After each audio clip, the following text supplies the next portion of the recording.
नाजरीन, आप देख रहे हैं प्रोग्राम खबर गर्म है। मैं हूं सोनिया अदनान और मेरे साथ मौजूद हैं एहतशामुल हक। नाजरीन, पाकिस्तानी सियासत दिलचस्प मरहले में दाखिल हो चुकी है। हुकूमत के गिर्द घेरा तंग करने और वजीर आजम को घर भेजने की ख्वाहिश ने ऑपोजिशन को सालों पुराने इख्तलाफात भूलने पर मजबूर कर लिया है। अहम बात यह है कि गुज़िश्ता रोज तकरीबन एक दहाई के बाद हमने देखा कि नून लीग और काफ लीग की क़यादत, जिसके 1999 के बाद से शदीद इख्तलाफात थे, उनके दरमियान मुलाकात हुई है और मुस्लिम लीग नून ने हुकूमत के खिलाफ तहरीक अदम एतमाद के लिए अपने सबसे बड़े हरीफ से मदद मांग ली। इससे पहले हमने देखा कि पीपल्स पार्टी की भी चौधरी बरादरान से मुलाकात हुई और इन मुलाकातों के बाद एक तासुर ये बनाया गया और ये एक तासुर दिया जा रहा था कि शायद आर या पार का वक्त आ गया है, शायद हुकूमत के लिए मुश्किलात पैदा हो रही हैं। लेकिन हुआ क्या? आज एक तकरीब में विफाकी वजीर और काफ लीग के बड़े सीनियर रहनुमा मोनिस इलाही ने हुकूमत को ना घबराने का मशवरा दे दिया। आपको सुनवाते हैं कि मोनिस इलाही कहा, फिर इस पर बात करते हैं। जी, कल ये सियासी माहौल कुछ अजीब सा बना हुआ है, पर इसमें कोई ऐसी चीज नहीं है। ये तमाशा चल रहा है, जो भी बातें हो रही हैं, सियासी लोग हैं हम, हमारा काम है लोगों को मिलना, कोई घर आए इसको वेलकम करना। लेकिन इसमें जो सबसे इंपॉर्टेंट चीज़ है ना जी, जो समझने वाली है सर, वो ये है कि सियासी लोग तल्लुकात बनाते हैं और तल्लुकात निभाते हैं। जिस तरह हमारा जनाब से एक तल्लुक बना है और वो हमने निभाने के लिए बनाया है। तो मेरी आपसे गुजारिश है कि आप पीटीआई वालों को एक दफ़ा ज़रा तगड़े तरीके से कह दें, घबराना नहीं।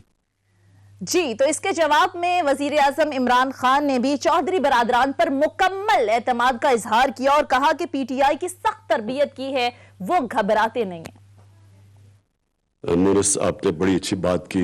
आपने कहा कि तहरीक इंसाफ को घबराना नहीं चाहिए मीटिंग से। देखिए, तहरीक इंसाफ की तो मैंने ऐसी ट्रेनिंग करवाई हुई है, 25 साल में उन्होंने ऐसे ऐसे मुश्किल वक्त देखे हैं कि तो वो तो बैटल हार्डन्ड हो चुके हैं। लेकिन जो घबराए हुए हैं ना, उनको अब चौधरी साहब की सेहत का ख्याल आ गया। चौधरी साहब, मैं समझता हूँ पाकिस्तान के वो पॉलिटिशियन, शायद ही किसी के पास वो स्किल्स हो पॉलिटिक्स के जो चौधरी शुजात के पास है। और लेकिन उनको याद आ जाना है एकदम कि उनकी सेहत के ऊपर वो लोग हैं जो वो घबराए हुए हैं। जो घबराए हुए हैं वो आजकल 20-20 साल पुरानी अपने जो वर्कर्स की, अपने जो एमपीज एमएनएस की फौतगियां उधर भी जा रहे हैं आजकल, उनको याद आ गई है, तो इसलिए वो घबराए हुए हैं। हमारा इस वक्त आपके ऊपर, आपकी फैमिली के ऊपर पूरा इत्मीनान है।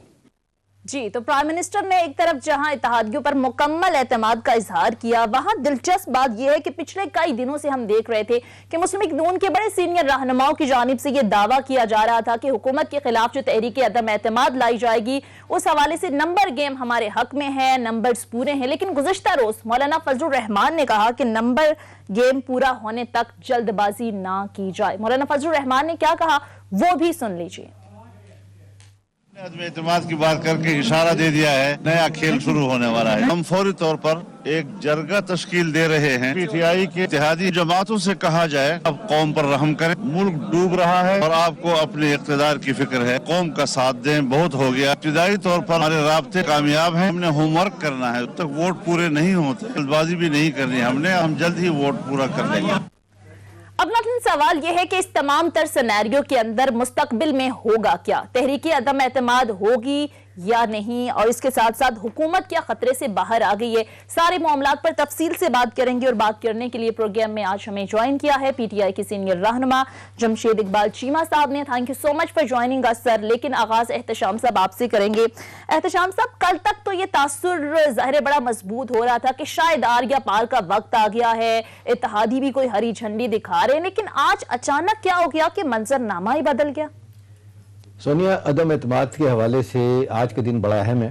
पिछले 2-3-4 दिन की जो डेवलपमेंट्स हैं उसको सामने रखते हुए आज जो बातें मुझे पता चली हैं मैं आपसे शेयर करूंगा, फिर चीमा साहब से भी कहेंगे कि इस पर बात करें।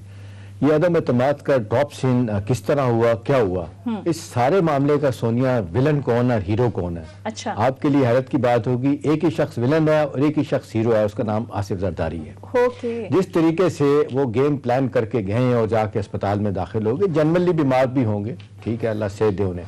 लेकिन हुआ क्या है, देखें, अब आज जो लोग बातें कर रहे हैं, जिस तरीके से बातें पहुंची हैं, वो है कि जी जरदारी साहब ने जिस तरीके से पहले शरीफों को लड़काना बुला के भुट्टो के मज़ारात पे उनको जाने पे मजबूर किया, आज उन्होंने कहा कि एक आध दिन में क्या हुआ कि उन्होंने 14 साल से जिनके साथ उनकी बातचीत नहीं थी, चौधरियों के साथ, उनको उनकी चौखट पे जाने पे मजबूर कर दिया।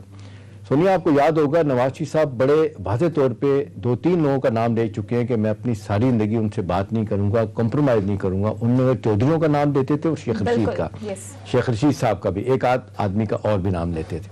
अब हुआ क्या है, अब कहा यह जा रहा है कि शहबाज शरीफ साहब और नवाज शरीफ साहब के दरमियान जो गुफ्तगू होती रही थी, शहबाज शरीफ साहब ने नवाज शरीफ साहब को कन्विंस किया कि जी ये इस दफ़ा जो गेम बन रही है हम उसमें कामयाब हो जाएंगे, जरदारी साहब पे आप टेस्ट करें। और जरदारी साहब ने सोनिया शहबाज शरीफ साहब को कहा कि भी आप, मेरी बात हो चुकी है चौधरियों के साथ, आप एक दफ़ा जाके उनसे मिल लें, बस सिर्फ ये सिंबॉलिक होगा, आपका मिलना जो है ना वो गेम प्लान मेरे पास है, आपका वहाँ जाने से बहुत सारी चीज़ें दूर हो जाएंगी, ठीक हो जाएंगी। हाँ। अभी आप देखना, यही वो जरदारी साहब हैं, लोग कहते हैं वो आज तक नहीं भूले कि नवाज शरीफ साहब को वो मिलने जा रहे थे, उनके छोटे भाई अब्बास शरीफ साहब की डेथ हो गई थी, अफसोस के लिए जाना चाहते थे, लेकिन नवाज शरीफ साहब ने मना कर दिया था, वो कहते हैं भूले नहीं थे। अब हुआ क्या है, देखिए ना, एक तरफ गेम प्लान बनाई गई, सारी चीजें तय कर ली गई कि जी इंटरम सेटअप होगा। अपने जरदारी साहब ने तो 2 लोगों का नाम भी ले लिया था कि वज़ीर आज़म इंटरम होंगे, उनमें से उन्होंने कहा कि जी परवेज अशरफ हो सकते हैं, खुर्शीद शाह साहब हो सकते हैं।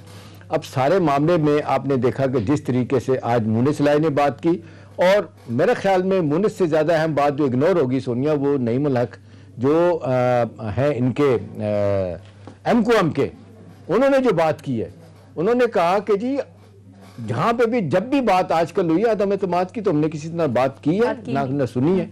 देखें, ये 180 डिग्री का टर्न लिया गया, और मेरी तलात है जिस तरीके से मुझे आज बताया गया चीमा साहब, तो ये था कि भी अकल से काम लें। मौजूदा इंटरनेशनल सिनेरियो जो बन रहा है आपके अफगानिस्तान में, इंडिया में, मुल्क के अंदर जो कुछ हो रहा है, यूक्रेन के मामले पे सरदंग शुरू हो चुकी है, 2 बड़ी ताकतें खुदा ना खास्ता लड़ सकती हैं, और 23 और 24 तारीख को प्राइम मिनिस्टर साहब मास्को जा रहे हैं, इमरान खान साहब। उन्होंने कहा कि इन हालात में कौन सी इस्टेब्लिशमेंट, कौन से अदारे वो चाह रहे होंगे सब कुछ हो। बाय द वे, आज जिस तरीके से अभी दिखा भी रहे थे कि आर्मी चीफ की मुलाकात भी प्राइम मिनिस्टर से हुई है, मेरा ख्याल है ये ओपोजिशन ने, चीमा साहब, जिस तरीके से, मेरा सवाल भी है और ये कमेंट भी है, जिस तरीके से दबाव बढ़ा के आपको अनदफ किया, आपको परेशान किया, लोग कहते हैं कि इस तरह की परेशानी वो करते रहेंगे, अगरचे नाकामी हो गई उनकी, आइंदा भी नहीं होगा। बड़ा वाज़ेह तौर पर फजल रहमान ने कहा कि जी नंबर गेम में हम बहुत पीछे हैं। अब सवाल ये है कि जी अब वक्त आ गया कि आप लोग जो है अपने कार्ड सही तरीके से खेलें, किसी के ट्रैप में ना आए। अब आप तो जिस तरीके से, ठीक है, प्राइम मिनिस्टर साहब ने आज ये भी बात की जो आज रिपोर्ट हुई है, उन्होंने कहा कि जी 2/3 के बगैर मैं कुछ नहीं कर सकता। एक तरफ उन्हें ये भी गिला शिकवा है, लेकिन आमतौर पर चीमा साहब लोग कह रहे हैं कि अपने घर को इन ऑर्डर करने के लिए जरूरी है कि बयानात दूर कम कर दिए जाए, कारकर्दगी को सामने लाया जाए, और नतीजतन ओपोजिशन वाले खुद भाग जाएंगे। सीसी के इजलास में भी हमने देखा कि प्राइम मिनिस्टर ने बड़े वाज़ेह अंदाज में कहा कि हमें इत्तेहादियों से कोई खतरा नहीं है, इत्तेहादी हमारे साथ में है। साथ में चीमा साहब बड़ी अहम बात की कि अरकान को कि ओपोजिशन के बयानिए का जवाब कारकर्दगी से देने की जरूरत है। जाहिर है हमेशा बात होती है कि ओपोजिशन एक जो है बयानात देती है हुकूमत के खिलाफ, और फिर हम देखते हैं कि पूरी प्रेस कॉन्फ्रेंसेज और बयानात स्टार्ट होना शुरू हो जाते हैं। तो सर, आपको नहीं लगता कि अब वक्त आ गया है कि अगर वो खतरा आपसे टल जाता है तो कारकर्दगी एक फोकस किया जाए उस पर, ताकि रिजल्ट सामने आए और आवाम मुतमईन हो सके? बिस्मिल्लाहिर्रहमानिर्रहीम। देखिए, इसमें आप कह लें कि श्याम साहब और सोनिया साहब, इसमें जो है ना, हमें जो खतरा था वो अभी भी है, और जो वो बयान कर रहे थे वो खतरा नहीं था। यानी आप कह लें तरीके अदम एतमाद का खतरा कहीं भी मौजूद नहीं था, ये हमें बिल्कुल इसका अंदाजा था। और ये बयानबाजी जो है या कैरेक्टर असैसिनेशन जो है, इसका खतरा मौजूद था, ये फर्दर डर्टी हो जाएगा। जिस तरह रिसेंट हुआ, आप कह लें कि आप कह लें फर्स्ट लेडी के बारे में कहा गया, जिस तरह आप कह लें इसके बारे में मुराद सईद साहब की कैरेक्टर असैसिनेशन, पीएम साहब की, ये इससे ज्यादा घटिया तरीके से हम तवक्को कर रहे हैं फ्यूचर में। हम इससे कहीं ज्यादा घटिया तरीके से, हमें पता है आप दोनों की, मतलब सोनिया साहब तो थोड़ी यंग है, आपका ज्यादा, शाम साहब, नुसरत भुट्टो साहब का पूरा माजी खंगाला जाता था, तस्वीरें लगाई जाती थी, बेनजीर साहब पर मतलब मुख्तलिफ तस्वीरें लाई जाती थी, साहिल से जाली असली जो भी था, तकबीर और दूसरा ये था जिंदगी वगैरह वगैरह, इसमें फिर जहाजों से फेंकना, फिर यूकन से। आपको ये भी एक बयान याद होगा नवाज शरीफ साहब का छपा था उस वक्त कि जी मेरा ये पीपल्स पार्टी है, ये मुल्क दुश्मन पार्टी है, मेरे पास में हो तो मैं इनको काट के बहरे हिंद में डबो दूं। ये इनका बयान छपा था नवाज शरीफ साहब का। ये एक फाशिस्ट जहन की आप कहें पैदावार है, बड़ी सिलेक्टिव किस्म की याददाश्त है इनकी। ये चाहते हैं कि लोग हमारी मर्जी की चीज याद रखें और हमारी मर्जी भूल जाएं। और आज किसी हद तक पीपल्स पार्टी का भी ये हाल हुआ है। इशू जो है वो परफॉर्मेंस जो है, परफॉर्मेंस में देखिए 4-5 चीजें हुई कि गवर्नेंस होती है, दूसरा आपका इकोनॉमी है, तीसरा आपका है यू कैन से कि ये आपका इंटरनेशनल अफेयर्स हैं या लोकल आपका क्या नाम है दाखिला। ये 3 बड़े पिलर अगर आप कहें इस पे गवर्नमेंट के, तो तीनों फ्रंट पे हमें सक्सेस मिली है। हमें इंटरनेशनल अगर देखें तो $20 अरब का कर्जा नहीं आया चाइना से, $20 अरब की इन्वेस्टमेंट आ रही, नई जो एग्रीमेंट होते हैं ये हुए हैं। दूसरा जो आप करें रशिया में जो सक्सेस मिलने जा रही है वो बहुत बड़ी है, और चाइना ने हमारे मसाइल को ओन किया है, हमारी जो पोजीशन है वाजे हुई है। दूसरा देखें गवर्नेंस में हमें सबसे बड़ा सेफ्टी नेट का प्रोग्राम कहा गया इस साल प्रोग्राम को, फिर इसको कहा गया जो क्लाइमेट चेंज की लीडरशिप हमें मिली। फिर जो IMF ने 3 बातें की हैं। उसने कहा कि पाकिस्तान इनकी इकोनॉमी जो है ये फास्ट ग्रोइंग होगी, ये लॉन्ग लास्टिंग होगी और ये इंक्लूसिव होगी, और चौथी बात जॉब रिच होगी। अच्छा, ये फिर जो GDP ग्रोथ है, ये जिस तरह आपका टैक्स आपकी एक्सपोर्ट बढ़ी है, जिस तरह आपकी रेमिटेंस बढ़ी है, ये सारी बातें होते हुए कारकर्दगी तो ये हो सकती थी ना कि आपने तीनों महाजों में परफॉर्म किया। लेकिन इन्होंने क्या किया कि जस्ट एक सिर्फ एग्जांपल लें कि इस वक्त आपका सबसे बड़ा जो रिफॉर्म्स आई हैं सेहत के आप करने के हवाले से, सेहत कार्ड की, कि आपका तकरीबन 12+4 16 करोड़ लोग जो पंजाब और KPK के हैं, ये मुफ्त इलाज किसी भी बेस्ट प्राइवेट अस्पताल से करवा सकते हैं। ये पिछले 2 साल का अगर देखें दुनिया में सबसे बड़ा इशू है। पेंडेमिक के बाद दुनिया का सबसे बड़ा इशू ये था। इस इशू पे क्या हमें बताया आपने, या क्या थिंक टैंक्स ने किया है, अपोजिशन ने क्या उन्होंने कंट्रीब्यूट किया है, कितनी असेंबली में तकरीरें की हैं, क्या हमें सुजेस्ट किया है, क्या मशवरा दिया उन्होंने, और अगर इतनी बड़ी एक रिफॉर्म्स आई है तो उस पर उन्होंने किस तरह मतलब कीचड़ उछालने की कोशिश की है, किस तरह उसे डिनाइल में फिर रहे हैं। ऑपोजिशन का तो चीमा साहब काम ही होता है, हुकूमत अगर कोई अच्छा काम करती है तो उस अच्छे काम पर भी तनकीद करना, और ज़ाहिर आज प्राइम मिनिस्टर ने भी कहा है कि फलाई मंसूबों से मुतालिक जो हुकूमती इकदामात हैं इसे अवामी सतह पर इस वक्त उजागर करने की शदीद जरूरत है।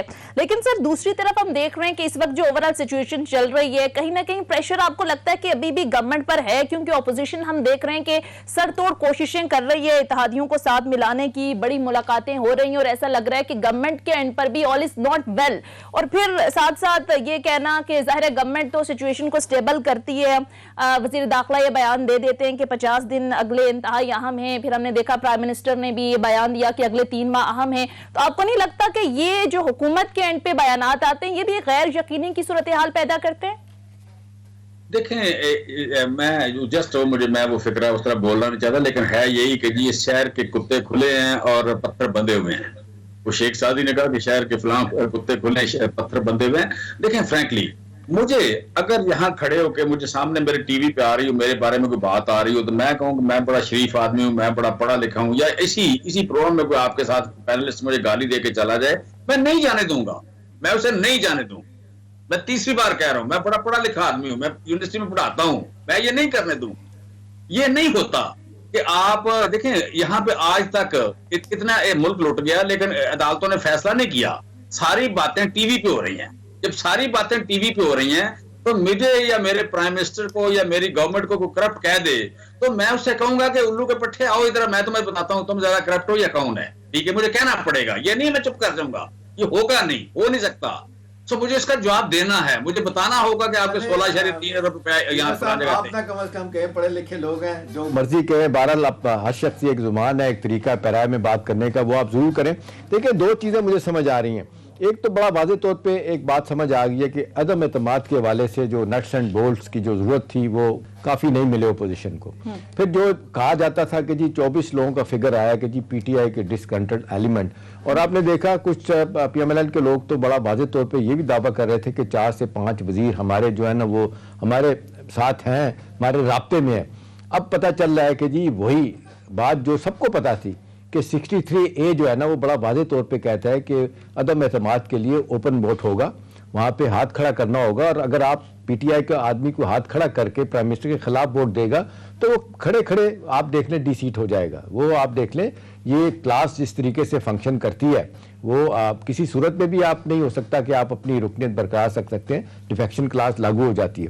तो ये भी बात पता लग गई कि जी अगर फ़र्ज़ करें आपके पार्टी के अंदर कुछ लोगों को कोई इख्तलाफ है या फर्ज करें उनके कोई ग्रीवेंसेस हैं, वो बात करना चाहते हैं, प्राइम मिनिस्टर से बात नहीं होती है, उनके काम नहीं होते, कोई डेवलपमेंट प्रोजेक्ट की बात है और कोई पोस्टिंग ट्रांसफर की चीज़ें हैं, वो अपनी जगह हो सकती हैं।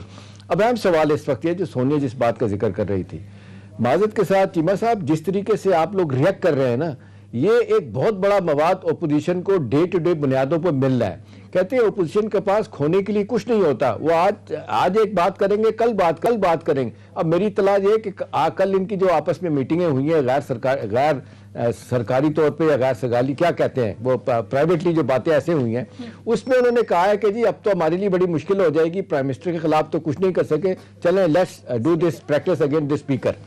ये असद कैसर के खिलाफ जाते हैं। देखिए वो आपको अनफ करने के लिए, दबाव बढ़ाने के लिए करते रहेंगे। अब 1.5 साल का पीरियड, उन्हें भी पता है कि जी जो हालात जा रहे हैं 1 साल के बाद इलेक्शन का पीरियड शुरू हो जाता है, फीता कटिंग का वक्त आने वाला है। बात यह कि इस वक्त आपको बहुत कुछ करने की जरूरत है। प्राइम मिनिस्टर साहब कहते हैं कि लॉन्ग टर्म के प्रोजेक्ट है। कुछ ऐड करना चाह रहे हैं? एक जुमला में ऐड कर दूं, चीमा साहब आप जरूर बात कीजिएगा। 10 डैम बड़े बनाने की बड़ी बात की है, बड़ा वक्त लगेगा।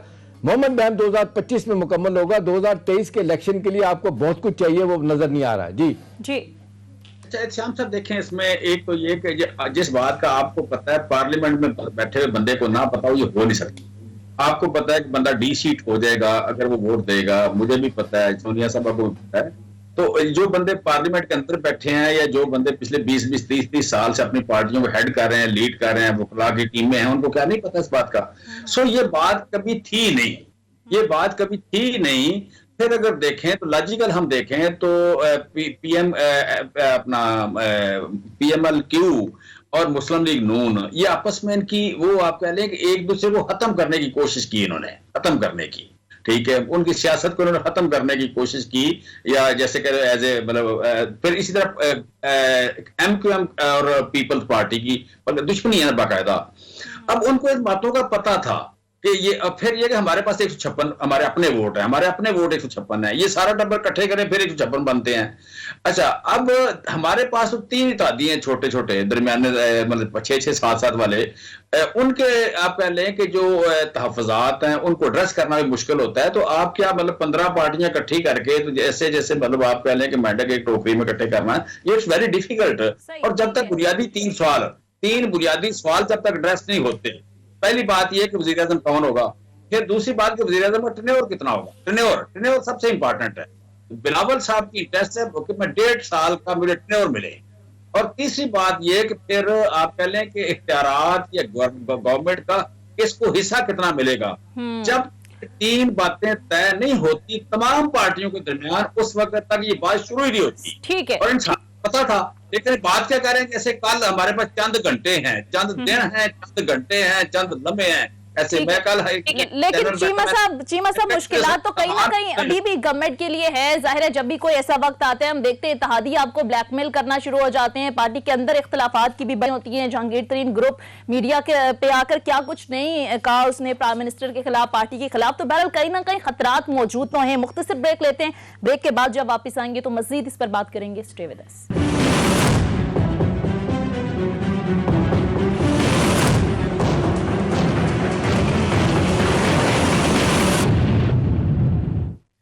ब्रेक के बाद खुशामदीद। एहतशाम साहब, बज़ाहिर तो इस वक्त जो सिनेरियो है उसको देखकर ये लग रहा है कि प्राइम मिनिस्टर के खिलाफ जो तहरीक अदम एतमाद की बात कर रही थी ऑपोजिशन, उसका तो ड्रॉप सीन हो गया। लेकिन सर, आपको क्या लगता है आगे फ्यूचर में क्या सिनेरियो बन सकता है, ऑपोजिशन क्या कर सकती है? देखिए, ऑपोजिशन हर आने वाले दिन जो है ना उसमें दबाव बढ़ाने की कोशिश करेगी और हुकूमत को मजबूर करेगी कि वो रिएक्ट करें।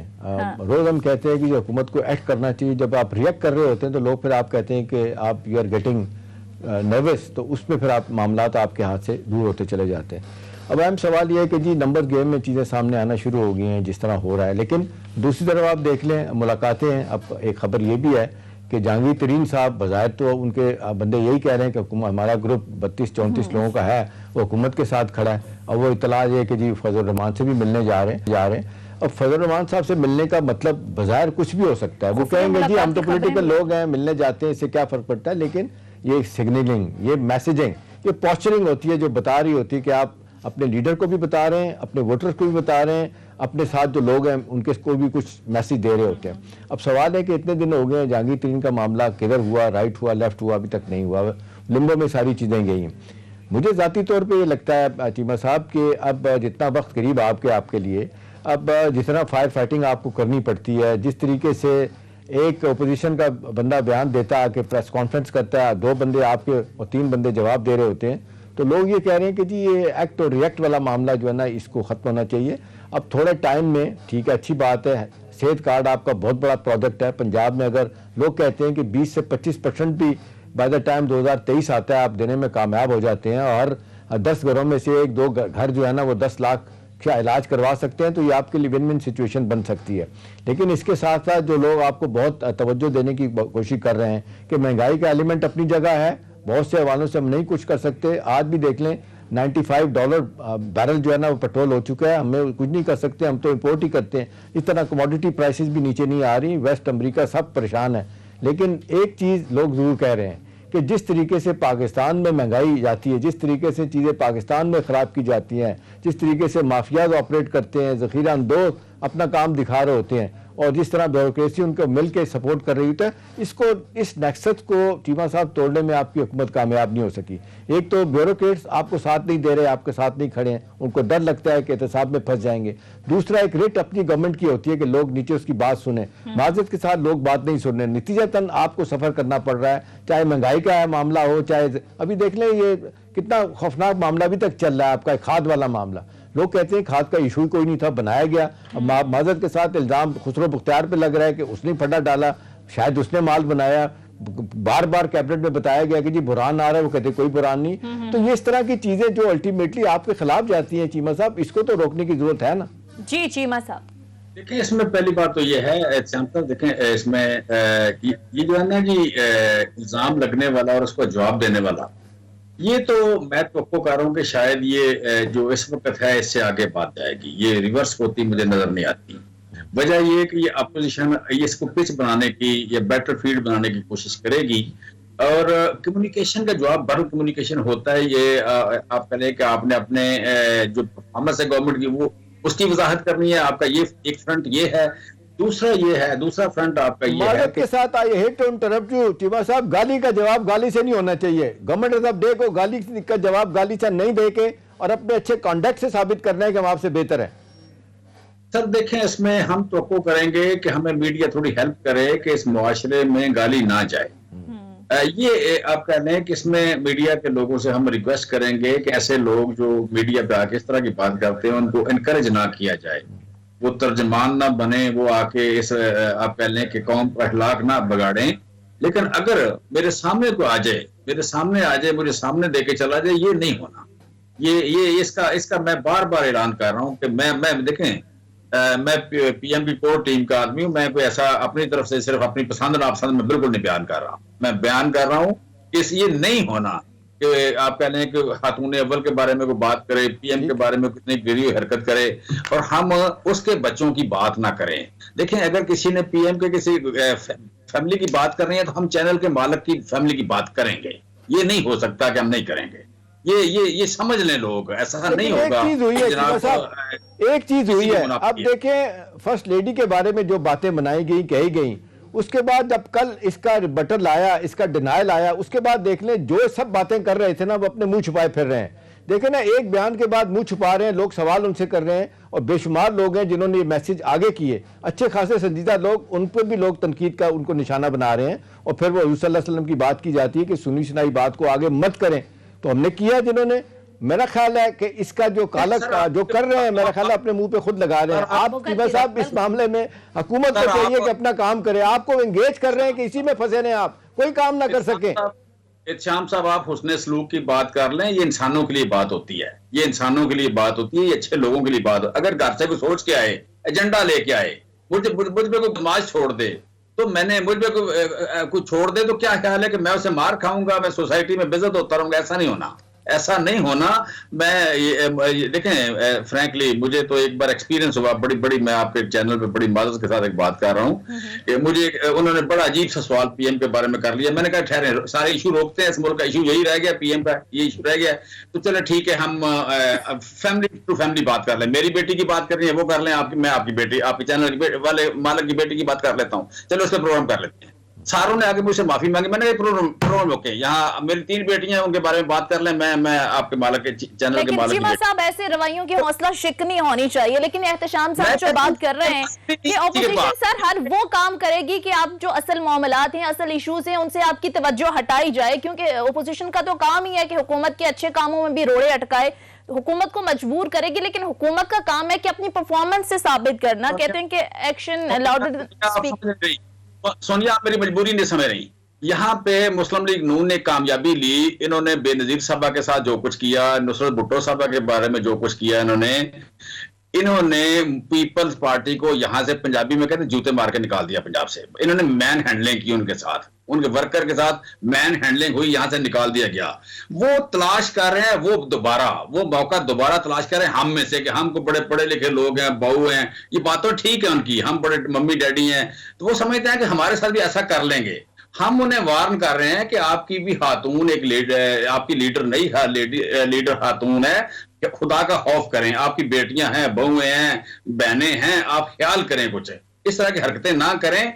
हम ना आपसे डरते हैं, ना कभी डरे थे, अपोजिशन में होते हुए भी नहीं डरे थे। हमें इस बात पे ना मजबूर करें, हमने ये नहीं होना कि आपसे गाली खा के घर चले जाएं, ये नहीं। अच्छा, दूसरी बात है परफॉर्मेंस की। परफॉर्मेंस का जिक्र हम करेंगे, डेफिनेटली उसी की बात होगी, 99.9% बात वो होगी, लेकिन ये बात नहीं होगी बर्दाश्त के 0.1% भी करे तो हम चुप कर जाए, ये नहीं होना। सही, ठीक है, चलिए आगे बढ़ते हैं। चीमा जी, दूसरी बात यह है कि ये जो ना जी अदम एतमाद की मैं समझता हूँ इसका चांस नहीं है, ये ठूठा होती रहेगी, बातचीत होती रहेगी, कभी ये आनी नहीं है। अच्छा, तीसरी बात इसमें देखें, एक महंगाई की भी श्याम साहब आपने बात की है। मैं महंगाई के सारे फिगर लेके बैठा हुआ हूँ, ठीक है, मैं 1962 से लेके अभी ये जस्ट मेरे सामने पड़ी है। आप थोड़ा सा ये मैं बात कर रहा हूं इसकी, जो पिछला दौर था इसका पीपल्स पार्टी का, पहले ये आजकल जो बहुत बात करते हैं, तो पीपल्स पार्टी के ये जो रिसेंट है, ये सर 5 साल में 81.52%, 5 साल में 81.52%। 2013 में ये हुई 7.69%, 12 में 9.8%, 11 में 11.92%, 12 में 12.94%, फिर 19% और 20.29%।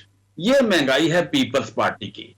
81.52% महंगाई हुई मुस्लिम पीपल्स पार्टी के दौर में 5 साल में। अच्छा, फिर आप बात करें आगे PMLQ की, उनके 8 साल में, मुशर्रफ के दौर में 8 साल में जो महंगाई हुई 45%। और ये जो आप कह लें मुस्लिम लीग नून है, इसके 2 अदवार हैं, 2 अदवार हैं। एक में जो आप कह लें ये दौर है इनका, आप 2000 यू कैन से के ये है मियां साहब का दौर है जी, 1997 वाला। 1997 आपके ये फैक्ट एंड फिगर्स दुरुस्त हैं, आप सही बात कर रहे हैं, लेकिन आप ये भी तो देख रहे हैं कि महंगाई एक बुनियादी मसला इस वक्त आपकी गवर्नमेंट का, प्राइम मिनिस्टर खुद इस पर बात करते हैं। और सर यही वजह है ना, इस महंगाई की वजह से अवाम ने उनको मुस्तरद किया और PTI को चुना, लेकिन इस दौर में भी अवाम की उम्मीदों पर आप पूरा नहीं उतर रहे ना सर। मैं इसे साफ कर दूं कि पीपल्स पार्टी का जो दौर था 2008 से 13 वाला, मुस्लिम लीग नून का जो दौर था 97 से 99 वाला, और पीपल्स पार्टी का दौर था 93 से 97 वाला, और मुस्लिम लीग नून का दौर था 90 से 93 वाला। इन चारों अदवार में फिर भुट्टो साहब का दौर था 77 से लेके 77 वाला, ठीक है, 70 से लेके 71 से लेके 77 वाला। इन पांचों अदवार में हमारे दौर से महंगाई ज्यादा हो गई। ये मैं फिगर लेके बैठा हूं इकोनॉमिक सर्वे ऑफ पाकिस्तान की। मैं फिगर आपसे पूछता हूं, आपके 3 सालों में ये कंज्यूमर प्राइस इंडेक्स सीपीआई जो 20% से ज्यादा है, तो लोग कहते हैं कि ये किसी भी हुकूमत में इतना नहीं था। नहीं जी, नहीं, सुन लेना, ऐसा ना करें। हमारे सीपीआई इंडेक्स है हमारा पिछले साल रहा है 9.50%, उससे पिछले साल था 9.74% और इस साल है 9.5%। हमारे 3 अदवार में 28% हो चुकी है, 3 सालों में 28% हो चुकी है। और यू कैन से कि पीपल्स पार्टी के 5 सालों में 81% हुई और उससे पीछे चले तो you can say peoples Musharraf के दौर में 45% हुई और उससे पीछे चले पीपल्स पार्टी के दौर में तो 81% हुई। उससे भुट्टो साहब के दौर में 5 साल में 97%। सर 97%।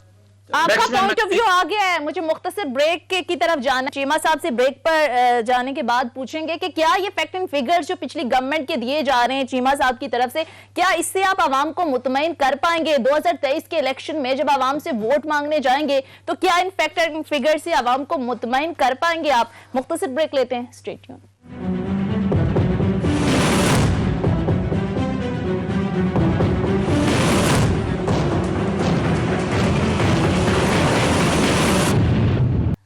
ब्रेक के बाद खुश आमदीद। एहतशाम साहब, जरा डीआई खान इलेक्शन की बात कर लें तो जाहिर है मौलाना फजलुर रहमान का गढ़ समझा जाता था। इस हार के बाद आपको लगता है कि वो मोमेंटम जो पहले मरहले में मौलाना का बना था, जीत का और इमरान खान का बना था हार का, वो मोमेंटम टूटा है और आपको लगता है कि केपीके में पीटीआई ने अपनी गलतियों से कुछ सीखा है? देखिए, बात है कि 24,000 वोटों से जीतना पीटीआई के उमर अमीन गंडापुर का ये बहुत बड़ा सेटबैक है मौलाना फजलुर रहमान के लिए, जो उनका घर है वहाँ पे। और तीसरे नंबर पे आपने देखा पीपल्स पार्टी आई है, कुंडी साहब तीसरे नंबर पे आए हैं, बड़ी कम वोट लिए हैं, बच्चे कंपैरेटिवली भी कहा जाता है ज़्यादा लिए, लेकिन इनके मुकाबले बहुत कम वोट लिए। अब सवाल यह है कि जी लोग तो यही बात कर रहे हैं ना कि जिस तरीके से अगला मरहला देखा आपने लेट हो गया, मार्च में इलेक्शन होंगे, अदालत की इंटरवेंशन इसमें आ गई है। अब लोग तो इस तरह बात कर रहे हैं ना कि जी ठीक है, ये कम बैक करने के लिए जो आपको कुछ करने की ज़रूरत है, आपने केपी में परवेज खटक साहब को दोबारा से आप बीच में ले आए, डिफेक्टिव चीफ मिनिस्टर के तौर पे ऑपरेट कर रहे हैं और ये वादा किया गया और गलतियों को सीखा जाएगा और जो रिश्तेदारों अजीज़ों को वोट टिकट दिए गए थे वो नहीं दिए जाएंगे, वो कैसे गलती अनडू होगी, उसका क्या इम्पैक्ट होगा देखने वाली बात है। लेकिन ग्राउंड में जो सिचुएशन है सोनिया वो इतनी अच्छी नहीं है। अभी आप देख लें कंटोनमेंट बोर्ड के इलेक्शन हुए थे, उसमें बुरे तरीके से पीटीआई हारी थी। आप केपी में आपने देखा इस दफ़ा जिस तरीके से वो आ रहे हैं, जितने गालिबन मेरा ख्याल है 14 के करीब इलेक्शन हुए, बाई इलेक्शन एक जगह पीटीआई जीती थी। और फिर पंजाब में कहा जा रहा है कि जी अगर आगे इलेक्शन जब होंगे, बल्दियाती इलेक्शन होंगे और कहा जा रहा है 4 डिवीज़न में जिस तरीके से पीएमएलएन बड़ी तकड़ी है लाहौर से लेके अटक तक, वो इनके लिए मुश्किलात पैदा करेगी। मेरा ख्याल है ये इंतखाबी सियासत में तो इनको बहुत कुछ करने की ज़रूरत है। अब आगे चल के देखना होगा कि ये गलतियां कैसे अंडू होती हैं। और एक चीज़ चीमा साहब ज़रूर कमेंट कीजिएगा, अब ये जो मामला केपी का है, जिस तरीके से कहा जाता है कि ये एक टोन सेट करेगा कि वहाँ पर अगर आप कम बैक करते हैं, गलतियाँ अंडू होती हैं, सीखा जाता है और किसी अच्छे मार्जिन से आप अपने लोगों को जितवाते हैं और फिर कहा जाएगा कि जी आप एक तकड़ी जिसको कहते हैं फाइट दे पाएंगे पंजाब में। अगर से उसके बारे में लोग फोरग्राउंड कंक्लूजन की बात कर रहे हैं कि वो है ही पंजाब उनके पास, सेंट्रल पंजाब पीएमएलएन के पास, तो क्या कहेंगे इस हवाले से? पहली बात तो ये कि थोड़ा सा इसको अंडरस्टैंड करें, जो है ना जिस तरह मैं आपको बात कर रहा था कि मैं जस्ट 1962 से लेकर महंगाई के फिगर कैलकुलेट कर रहा था, तो ये आप कह लें 1970 तक महंगाई पाकिस्तान में कम रही है। 1970 से ऑनवर्ड कहीं भी रिस्पाइट नहीं है और उसकी बुनियादी वजह ये थी कि जब 1970 में हमारा डॉलर था 4 रुपए 70 पैसे का और 1947 में था 3 रुपए 30 पैसे का। 3 रुपए 30 पैसे से लेकर 4 रुपए 70 पैसे का सफर उसने 23 साल में तय किया। लेकिन फोटो और में 4 रुपए 70 पैसे से डॉलर चला गया 10 रुपए पे, यानी 110% डॉलर महंगा हुआ। उसके बाद डॉलर 32, 34, 35% सारे अदवार में महंगा हुआ है और तकरीबन आप पहले के महंगाई का जो मैं फिगर देख रहा हूँ, हम भी डिफेंस महंगाई बढ़ी है, लेकिन मैं देख रहा हूँ कि इट्स क्वाइट नॉर्मल कि जो पिछले एतवार में पीपल्स पार्टी के पिछले दौर में 35%, 3 सालों में 35% हुई है सर, ये जो 94, 95, 96 में। मुस्लिम लीग नून के दौर में 3 साल में 22% हुई है, ये जिसे कहते हैं 97, 98, 99 में, ठीक है। इसी तरह पीपल्स पार्टी के अपना मुस्लिम लीग काफ के दौर में 45% हुई, और फिर पीपल्स पार्टी के दौर में 81% हुई, और भुट्टो साहब के दौर में 97% महंगाई हुई 5 साल में, 97%, ठीक है। सो इसी तरह की ये बात है कि आपने जो बात की, यहाँ पे ना 3 तबके हैं मेजर। 40 लाख आपके पास यू कैन से गवर्नमेंट मुलाजम है, और 40 लाख जो मुलाजम हैं वो उनको हिट पड़ी है, महंगाई की काफी हद पड़ी है उनको। इसके अलावा 95 लाख यहाँ पे ऐसे लोग हैं जो बाहर गए हुए हैं, वो पर डॉलर में, रुपए में, डॉलर में, रियाल में, पाउंड में, यूरो में तनख्वाह लेते थे, दिरहम में तनख्वाह लेते थे। उनकी जब करेंसी अप्रिशिएट हुई, उनकी परचेजिंग पावर पाकिस्तान में बढ़ गई है, खुशहाल हो गए। 95 लाख गिराना जो है वो आपको मंडियों में, दुकानों में बहुत नजर आता है, रश नजर आता है, उसकी बुनियादी वजह। फिर यहाँ 83 लाख किसानों का गिराना है। 83 लाख जो किसानों का गिराना है, किसान तारीखी तौर पर सबसे उसका बेहतर दौर ये है कि उसकी इनकम जो है 1.5 लाख रुपए, 1,65,000 रुपए फी गिराना, औसत इनकम उसकी बढ़ गई। फिर तीसरा इसका तरीकाकार देखें कि जो अपना नवाज शरीफ साहब का दौर था 2018 में जो क्लोज हुआ, उस वक्त आम आदमी की औसत इनकम पाकिस्तानी की 2,10,000 रुपए थी। आज औसत आमदन आपकी 2,91,000 रुपए है, यानी 80,000 रुपया इनकम बढ़ गई है पर कैपिटा औसतन पाकिस्तान की हर बंदे की। के साथ एक चीज ऐड कर दूं, आप ये भी फिगर बता दें कि उनके दौर में इतनी चीखों पुकार हुई थी महंगाई की जितनी आज हो रही है। जी मैं यही बताने लगा हूं। इसकी वजह बेसिकली ये है कि चीखों पुकार क्यों नहीं हुई थी। हमसे सच्ची बात है, कोई मीडिया मैनेज नहीं हुआ। स्क्रीन पे बैठा हुआ बंदा बिठा के लेके चीमा साहब ये तो ना कहे ना।